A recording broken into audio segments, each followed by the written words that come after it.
কল্পনা করুন আপনি একটি টাইম মেশিন তৈরি করে ফেলেছেন, যদিও এটি এখন সম্ভব নয়। কিন্তু আপনি কল্পনা করুন আপনার দাদার শৈশবে গিয়ে আপনার দাদাজিকে হত্যা করলেন। তার মানে আপনার দাদাজি শৈশবেই মারা গেল। তাহলে একবার ভাবুন, আপনার দাদা যদি মারা যায় তাহলে আপনার বাবার জন্ম হবে না, এবং আপনার বাবার যদি জন্ম না হয় তাহলে আপনারও জন্ম হবে না। কিন্তু আপনার যদি জন্ম না হয় তাহলে আপনি টাইম ট্রাভেল করে কিভাবে অতীতে যেতে পারলেন? এই জটিল পরিস্থিতিকে বলা হয় টাইম ট্রাভেল প্যারাডক্স।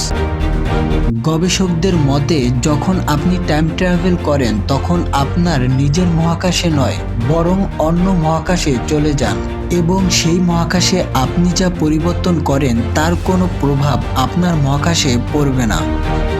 এই হলো টাইম ট্রাভেল প্যারাডক্সের মূল ধারণা। টাইম ট্রাভেল প্যারাডক্স একটি জটিল এবং আকর্ষণীয় ধারণা। বিজ্ঞানীরা এখন পর্যন্ত প্যারাডক্স সম্পর্কে সম্পূর্ণরূপে বলতে পারেনি।